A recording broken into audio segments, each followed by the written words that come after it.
In view of this new conception,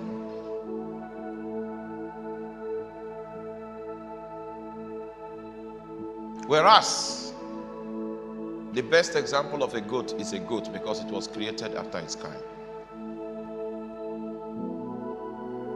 But for man, the example of man is not man, because man was not created after its kind. So the example that man will need to behold in order for him to fulfill his high calling, that's what the high calling is about. Something that is not meant for men, something that comes from the divine, so that you can administer something that an ordinary man that is not helped cannot administer. Because we were created in the image of God and in the likeness of God, it means it is only God that can come and evaluate how accurate you were. You are not with me. Now, all of this campaign about success, prosperity. If you are a true Bible student, you will come to realize that a man cannot be successful in time. And that is the reason for the judgment seat of Christ for believers. Because at the judgment seat of Christ, the one that is the pattern man, the one that is the first and the only man that heaven looked at and said, this is the idea we had when we conceived the counsel about man. It was only one man, Jesus. He's the only one that satisfied the vision, satisfied the idea of man that was created to function in the image of God and in the likeness of God. And the accreditation took place at John the Baptist's baptismal service. This one is my beloved son that does my pleasure. And the purpose of creation is to satisfy the pleasure of God. In fact, the motivation that God had in his heart, for which he went out to create, was that he wanted pleasure. And Jesus satisfied that pleasure that he wanted to derive from a man, making Jesus the accurate man, the idea of man, and the pattern man.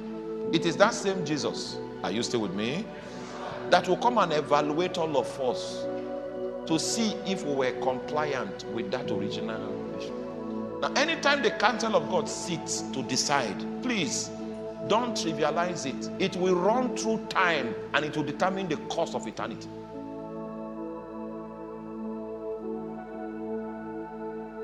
That vision that they have sat to conceive for eternity, it is like that. You will be doing yourself a disfavor to ignore those matters. Are you following what I'm talking about? So we were created in the image of God. So it is God that will come to assess us, to see how compliant we were as carriers of his own image, carriers of his likeness, because we were not created after our own kind. Exactly.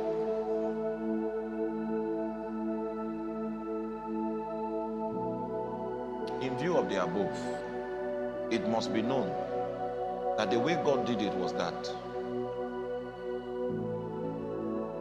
in order for you to eventually take on the image of Christ, which is the approved manifestation of God's image. Are you there? God, in his wisdom, decided therefore to give you a calling, give you a purpose to fulfill.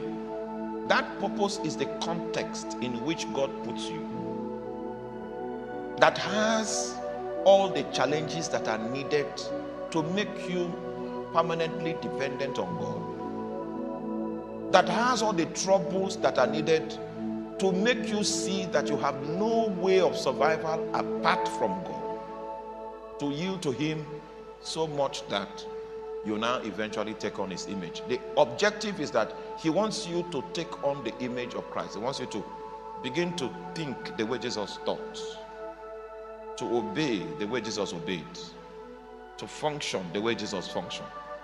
But the context in which he puts you hoping to achieve that is a context of your calling, a context of your purpose, a context of your ordination. Are you there? It is trouble, challenges, circumstances, and situations that will make you know how much you need God. Now, you see, if God doesn't call you to carry out a spiritual assignment because you are well educated, because you're an accountant, if we give you accounting problems, you can solve them. My brother is an architect. If we say, come up with a design, that's not a problem for you. You'll gladly do it. You can even give us 3D designs, I say. Because you've been trained to sustain that level of competence. But God now calls you. His calling is not in the area of your competence. His calling is to satisfy something that is in his hand. If God has never called you, you will not know how much you need God. If all you are doing is just your career, stuff in the office, balancing checks, balancing accounts, going to defend your accounts, you were trained to do that. And you've been doing it for many years, so you are good at it. Your calling is something you don't know. And it's a spirit being that has called you to serve him in a certain way. And your calling is unique to you. Anytime you turn your eyes and see somebody as worthy enough to compare yourself with, the Bible says you are no longer wise.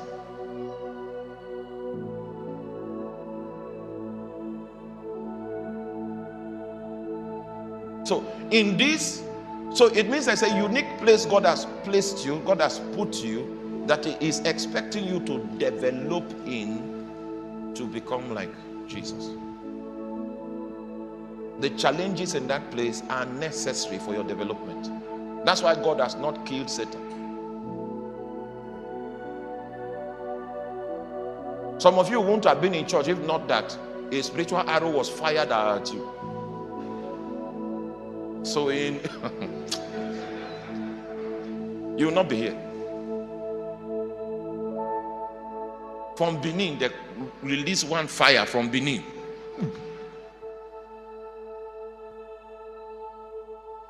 So the challenges are also important because the challenges reveal how much you need God.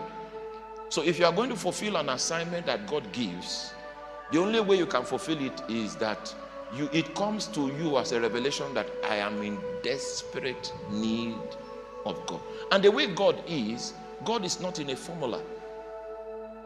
Press this button, you press that button, you press this button, then you have the answer. If it's like a mathematical formula, it will be easy to work with God.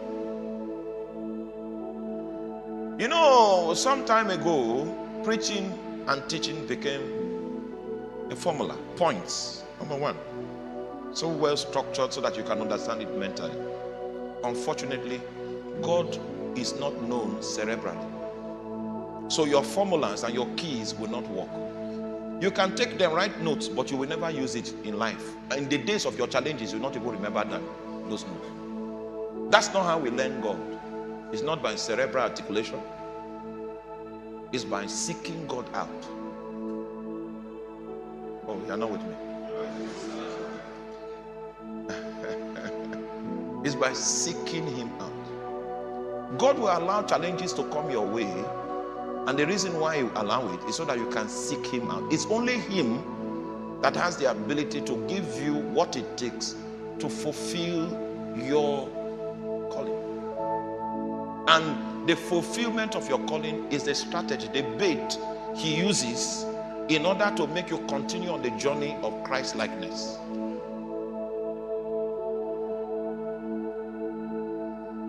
You are not following. So that the day Jesus comes to evaluate you, you look exactly like Him. But this one is me now. See His work. This is what I would have done if I were on earth. That's what He did. Because of that meeting they held, let us make man. That's why all these things I'm telling you are relevant. And when principalities at that level speak, they don't think you understand what they are saying. Because I know you know God, you have faith and all of that, but you have been in situations before where you didn't know what to do. Even Satan too became a preacher that you were listening to at that time.